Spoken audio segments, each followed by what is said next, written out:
봄비가 내리는 날 혹시 이런 마음이 드신 적 있으십니까? 창문에 빗소리가 닿을 때마다 오래전에 닫아버린 마음의 문이 다시 두드려지는 것 같은 느낌. 그 소리가 반갑지도 않고 그렇다고 외면하기도 어려워 그냥 멍하니 빗소리만 듣게 되는 그런 날. 전라도 어느 작은 마을에 순이라는 여인이 있었습니다. 봄이 오면 순이는 늘 마당 한켠에 앉아 텃밭에 씨를 심었습니다. 비가 내리는 날에도 마찬가지였습니다. 삿갓 하나 눌러쓰고 무릎을 꿇고 말없이 흙을 팠습니다. 이웃 아낙들이 비 오는데 그냥 들어가시지요 하면 순이는 짧게 대답했습니다. 씨앗은 비 맞을 때 심어야 잘 붙습니다. 그게 전부였습니다. 순이의 말은 늘 그러했습니다. 짧고 틀리지 않고 더는 없었습니다. 마을 사람들은 그 여인을 두고 속이 깊다고도 하고 담이 두껍다고도 했습니다. 어느 쪽이 맞는지는 아무도 몰랐습니다. 순이 자신도 몰랐을 것입니다. 그 해봄에도 봄비는 어김없이 내리고 있었습니다. 그런데 그날 아침 마을 어귀에서 낯선 발소리가 들려왔습니다. 발소리의 주인은 영딸이었습니다. 20년 전 순이의 남편이었던 사람. 억울한 누명을 쓰고 먼 남쪽 귀양지로 끌려간 사람. 순이가 아들 도준을 뱃속에 품은 채 울지도 못하고 배웅했던 사람. 그가 돌아왔습니다. 그런데 그의 옆에는 낯선 여인이 있었습니다. 나이는 순이보다 한참 어려 보였고 소박한 보따리를 손에 쥔 채 영딸의 걸음을 조용히 따르고 있었습니다. 여인의 얼굴에는 화색이 없었습니다. 비를 맞으면서도 고개를 들지 않았습니다. 어딘가 먼 곳을 오래 걸어온 사람의 걸음이었습니다. 마을 어귀를 지나던 옥분이 그 모습을 보고 눈을 의심했습니다. 소식은 바람보다 빠르게 순이의 귀에 닿았습니다. 순이는 씨앗 바구니를 내려놓았습니다. 손이 흙 묻은 채로 한참 그 자리에 있었습니다. 떨지 않았습니다. 울지도 않았습니다. 다만 입술을 꼭 다물었습니다. 그 입술이 하얗게 변하고 있다는 것을 본인은 알지 못했습니다. 도준아. 순이가 조용히 불렀습니다. 내 아비가 돌아왔다 하는구나. 도준은 그때 19이었습니다. 아버지 얼굴을 기억하지 못하는 나이에 아버지를 잃었고 어머니 등에서 아버지 이야기를 한 번도 들은 적 없이 자랐습니다. 그러나 그는 아버지를 원망하지 않았습니다. 원망할 기억 자체가 없었으므로 어머니, 저 나가봐도 되겠습니까? 순이는 잠시 아들의 얼굴을 보았습니다. 어디서 저리 눈이 맑은 아이가 나왔을까 하는 생각이 스쳐 지나갔습니다. 나가거라. 그 한마디를 내뱉고 순이는 다시 씨앗 바구니를 집어들었습니다. 봄비는 여전히 내리고 있었고 마당 흙은 빗물을 조용히 빨아들이고 있었습니다. 순이는 씨앗을 하나씩 눌러 심었습니다. 힘이 너무 세었는지 손끝이 흙 속으로 깊이 박혔습니다. 그날 저녁 옥분이 찾아왔습니다. 무언가 할 말이 있는 얼굴이었습니다. 순이야, 들었느냐? 영달이 귀양지에서 무슨 일이 있었는지. 옥분은 목소리를 낮추었습니다. 순이는 옥분에게 눈길조차 주지 않고 무명천을 접었습니다. 듣고 싶지 아니하옵니다. 그래도 들어야 한다. 내가 오해하면 안 되니께. 옥분이 전한 이야기는 이러했습니다. 영달이 귀양지에 도착했을 때 한 아전이 고의로 그에게 거짓 전가를 전했다는 것이었습니다. 순이가 아이를 낳다 죽었다고, 아이도 살지 못했다고. 영달은 그 말을 믿었습니다. 3년을 믿었습니다. 그 사이 같은 귀양살이를 하던 죄인의 딸 연하와 연을 맺었습니다. 그런데 옥분은 한마디를 덧붙였습니다. 연하라는 처자, 그 애비도 억울하게 귀양 온 사람이었다 하더라. 그 애비마저 귀양지에서 죽고 갈 곳이 없어진 처자였다 하니 순이는 무명천을 접다가 손을 멈추었습니다. 그래서 영다리가 그 처자를 거두었다는 것이오이까? 그렇다 하더라. 그리고 귀양이 풀리고 돌아오는 길에야 내가 살아있고 아들도 있다는 걸 알았다 하고 방 안에 잠시 아무 소리도 없었습니다. 그래서 돌아왔다는 거겠지요. 순이가 낮게 말했습니다. 그 목소리에는 아무런 감정이 없었습니다. 그것이 오히려 더 무거웠습니다. 그날 밤 순이는 잠들지 못했습니다. 빗소리는 밤새 지붕을 두드렸습니다. 순이는 천장을 보며 누웠습니다. 눈을 감으면 20년이 한꺼번에 밀려왔습니다. 홀로 해산하던 날의 냉기, 핏덩어리 같은 아이를 안고 이름을 붙이던 새벽, 굶는 날에도 도준의 밥그릇만큼은 비우지 않으려 했던 수많은 겨울들, 죽은 줄 알았다. 그 말이 용서가 될 수 있겠는가 하는 생각을 순이는 뱉지 않았습니다. 생각만 하였습니다. 뱉기에는 너무 크고 삼키기에는 너무 날카로운 말이었습니다. 그러다 문득 다른 생각이 스쳤습니다. 연하라는 처자도 아비를 귀양지에서 잃었다 하였습니다. 의지할 곳 없이 낯선 땅에 홀로 남겨진 처자. 그것이 순이의 20년과 같을 수는 없었지만 그렇다고 아주 다른 것도 아니었습니다. 순이는 그 생각을 얼른 거두었습니다. 지금은 그런 것을 헤아릴 때가 아니었습니다. 새벽녘에 도준이 어머니 방문을 두드렸습니다. 어머니 주무시옵니까? 안 잔다. 소자 아버지를 만나고 왔사옵니다. 알고 있다. 잠시 침묵이 흘렀습니다. 그러다 도준이 조용히 말했습니다. 어머니, 아버지가 많이 늙으셨더이다. 그 말이 끝나고 도준의 발소리가 멀어졌습니다. 순이는 눈을 감았습니다. 이상하게도 눈이 뜨거워졌습니다. 며칠이 지났습니다. 영달은 마을 어기 낡은 빈집에 연하와 함께 머물고 있었습니다. 마을 사람들은 수군거렸지만 정작 순이는 아무 말도 하지 않았습니다. 말이 없으면 입장이 없는 것으로 보였고 입장이 없으면 아무것도 시작되지 않았습니다. 도준은 사흘에 한 번 영달을 찾아갔습니다. 순이는 막지 않았습니다. 그러나 내심 기다렸습니다. 도준이 돌아와서 무언가 말해주기를. 그런데 도준은 돌아올 때마다 그냥 밥을 먹었습니다. 아무 말도 하지 않았습니다. 숟가락을 들고 밥을 씹고 국을 마셨습니다. 마치 아주 평범한 하루를 보낸 것처럼. 어느 날 저녁 도준이 밥을 다 먹고 나서 말했습니다. 어머니, 연하 씨가 몸이 불편하다 하옵니다. 순이는 숟가락을 내려놓지 않았습니다. 그러나 손이 잠깐 멈추었습니다. 그리고 도준이 하나를 더 얹었습니다.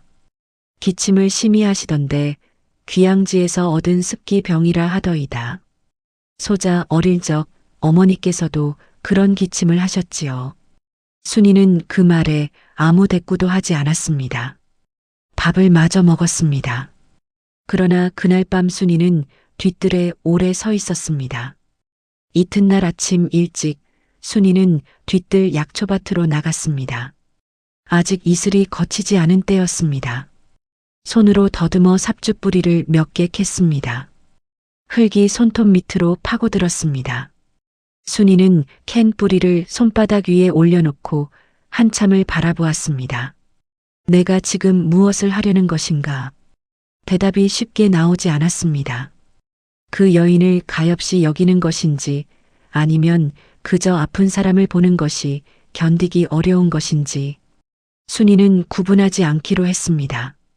구분하려 들면 다시 손을 거두게 될 것 같았습니다. 부엌으로 들어가 뿌리를 씻고 보자기에 쌌습니다. 매듭을 2번 묶었습니다. 이튿날 아침 도준의 밥상 옆에 작은 보자기가 놓여 있었습니다. 도준은 무엇인지 알았지만 아무것도 묻지 않았습니다. 그저 밥을 먹고 보자기를 챙겨 나섰습니다. 문을 나서다가 한번 뒤를 돌아보았습니다. 순이는 이미 등을 돌리고 있었습니다. 도준이 보자기를 들고 영딸에게 가던 날 영딸은 마당에서 나뭇가지를 다듬고 있었습니다. 쪼그려 앉아 조심조심 가지를 깎는 모습이었습니다. 도준은 그 모습을 보고 걸음을 멈추었습니다. 무엇을 만드시옵니까? 영딸이 고개를 들었습니다. 얼굴에 주름이 많이 패여 있었습니다. 귀양지에서 고생한 흔적이 그대로였습니다. 씨앗 누르는 막대다. 영딸이 말했습니다. 내 어머니가 봄이면 씨앗을 심는다고 들었는데 손으로 누르면 힘이 드실 터이니. 도준은 잠시 아무 말도 하지 못했습니다. 아버지. 도준이 보자기를 내밀었습니다. 어머니께서 보내신 것이옵니다. 영딸의 손이 멈추었습니다.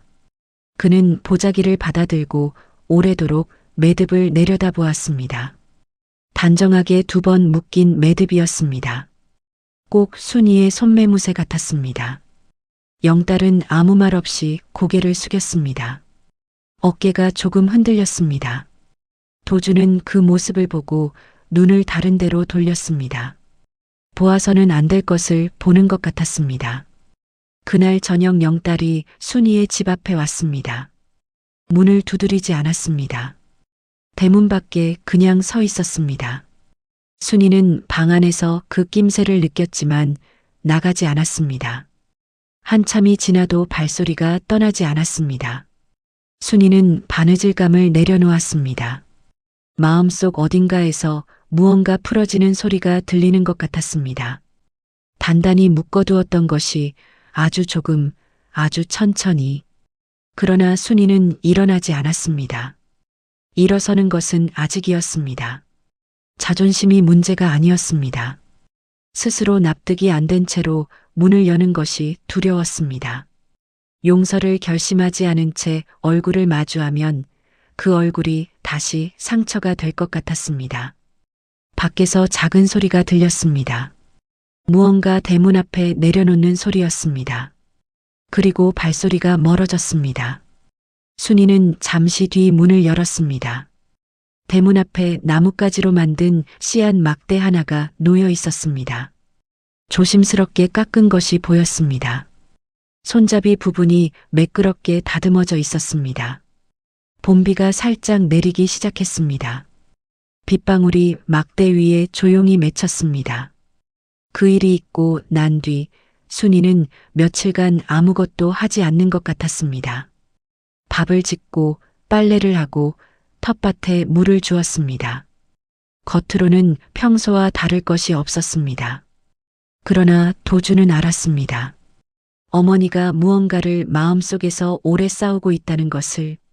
밥상을 물릴 때 숟가락이 유난히 천천히 내려놓아지는 것을. 창문 쪽으로 시선이 자주 가는 것을. 어느 날 도준이 조심스럽게 여쭈었습니다.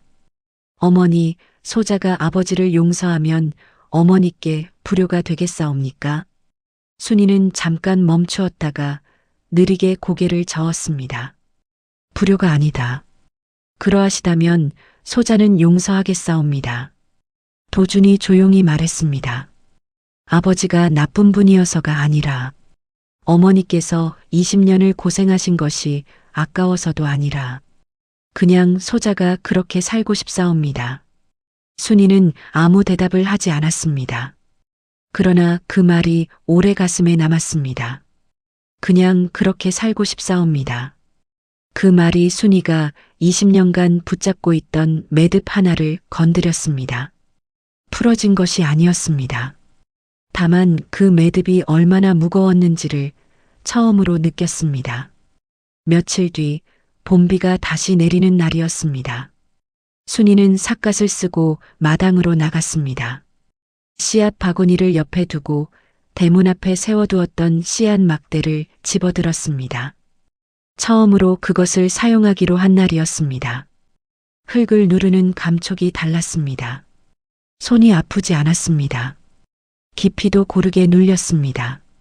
순이는 잠시 그 막대를 바라보았습니다. 그리고 씨앗을 심었습니다.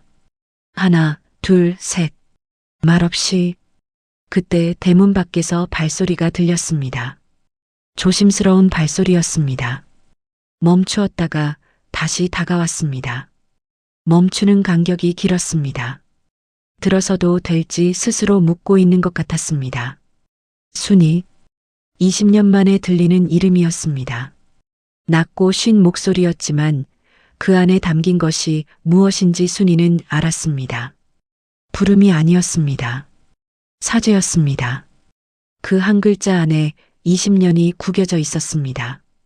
순이는 고개를 들지 않았습니다. 씨앗을 계속 심었습니다. 손이 떨리지 않았습니다. 다만 눈앞에 흙이 조금 번지는 것 같았습니다. 빗소리가 들렸습니다. 지붕을 두드리고 처마를 타고 마당으로 내려왔습니다. 오래전에도 이 소리가 있었습니다. 그 봄비 속에서 순이는 홀로 아이를 받았고 이를 악물었고 마음의 문을 잠갔습니다. 그 문이 잠긴 것은 누구를 미워해서가 아니었습니다.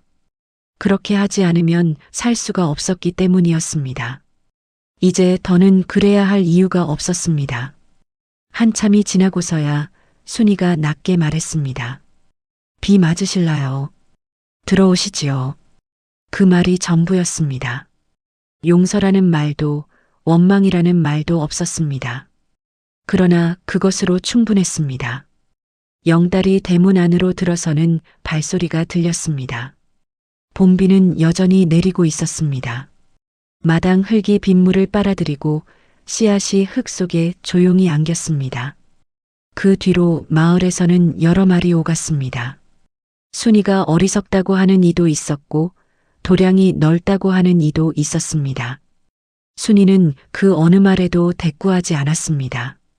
마을 사람들의 말이 잠잠해지는 데는 한철도 걸리지 않았습니다. 봄이 지나고 여름이 왔습니다. 연화의 기침이 조금씩 잦아들었습니다. 약재가 제때 들어간 덕이었습니다. 연화는 그 사실을 알고 있었습니다. 어느 날 아침 연화가 순이의 집 앞에 왔습니다. 문 앞에서 무릎을 꿇었습니다. 한참을 그대로 있다가 겨우 입을 열었습니다. 마님께서 보내신 약재가 아니었다면 소인 이 여름을 넘기지 못하였을 것이옵니다. 소인은 마님께 무어라 사죄의 말씀을 드려야 할지 목소리가 끊겼습니다. 연하는 고개를 숙인 채 말을 잇지 못했습니다. 순이는 그 모습을 잠시 바라보았습니다. 그리고 방 안으로 들어갔습니다. 잠시 뒤 냉수한 사발을 들고 나와 연하 앞에 내려놓았습니다. 일어나시지요. 사죄는 필요치 아니합니다. 연하가 고개를 들었습니다. 순이의 눈은 차갑지도 않았고 따뜻하지도 않았습니다. 다만 흔들리지 않았습니다. 연하는 그 눈을 보고 비로소 울었습니다. 순이는 그 울음이 잦아들 때까지 그 자리에 서 있었습니다. 더 말하지 않았습니다. 그 사발 하나와 그 자리를 지킨 것으로 할 수 있는 말은 다 한 것이었습니다. 가을이 되어 도준에게 혼처가 들어왔습니다. 혼례 준비를 하는 동안 순이는 바빴습니다. 이불을 짓고 반찬을 담그고 마당 한켠을 정리했습니다. 영달도 허드렛 일을 도왔습니다. 두 사람은 말이 많지 않았습니다. 그러나 같은 마당에서 같은 일을 하는 것만으로 무언가가 조금씩 제자리를 찾아가고 있었습니다. 혼례가 끝나고 며느리가 집에 들어왔습니다. 이듬해 봄이 돌아왔습니다. 봄비가 내리는 날 순이는 또 마당에 앉아 씨앗을 심었습니다. 이번에는 며느리가 옆에 앉았습니다. 서툰 손으로 흙을 팠습니다. 어머니, 얼마나 깊이 눌러야 하옵니까? 너무 세게 말고 너무 약하게도 말고. 순이가 말했습니다. 씨앗이 숨을 쉬어야 하니께. 며느리가 고개를 끄덕이며 조심스럽게 흙을 눌렀습니다. 씨앗 막대가 며느리의 손에도 쥐어졌습니다. 봄비가 가늘게 내리기 시작했습니다. 처마 끝에서 빗방울이 똑똑 떨어졌습니다. 순이는 고개를 들어 하늘을 잠깐 바라보았습니다. 회색 하늘이었지만 어딘가 밝았습니다. 씨앗 막대 위로 빗물이 흘렀습니다. 순이는 그것을 한번 보았다가 다시 손으로 흙을 눌렀습니다. 세월이 흘렀습니다. 순이는 늙었습니다. 손마디가 굵어지고 허리가 조금 굽었습니다. 그래도 봄이 오면 마당에 나가 씨앗을 심었습니다. 씨앗 막대는 여전히 그 자리에 있었습니다. 손잡이가 닳아 반들거렸습니다. 많은 봄을 함께 난 흔적이었습니다. 어느 봄날 손자 아이가 마당으로 뛰어들어왔습니다. 막대를 집어들고 흉내를 냈습니다. 할머니, 이건 뭐예요? 씨앗 심는 것이다. 순이가 말했습니다. 누가 만들었어요? 순이는 잠시 대답하지 않았습니다. 하늘을 한번 보았습니다. 봄비가 막 그친 뒤였습니다. 젖은 흙 냄새가 마당에 가득했습니다. 할아버지가 만드셨다. 순이가 조용히 말했습니다. 손자 아이는 그 말의 무게를 몰랐습니다. 막대를 손에 쥐고 마당을 한 바퀴 돌았습니다. 순이는 그 모습을 보다가 다시 씨앗 바구니로 손을 뻗었습니다. 봄비는 그쳤지만 흙은 아직 촉촉했습니다. 씨앗을 심기에 가장 좋은 때였습니다. 여러분께서는 오래 닫아두었던 마음의 문을 열어보신 적이 있으십니까? 그 문을 여는데 무엇이 필요하셨습니까? 순이처럼 누군가의 한마디가 그 문을 두드린 적은 없으셨습니까? 지혜의 등불 채널에서는 매주 화요일과 금요일 이런 감동 이야기를 전해드립니다. 구독과 좋아요가 다음 이야기의 등불이 됩니다.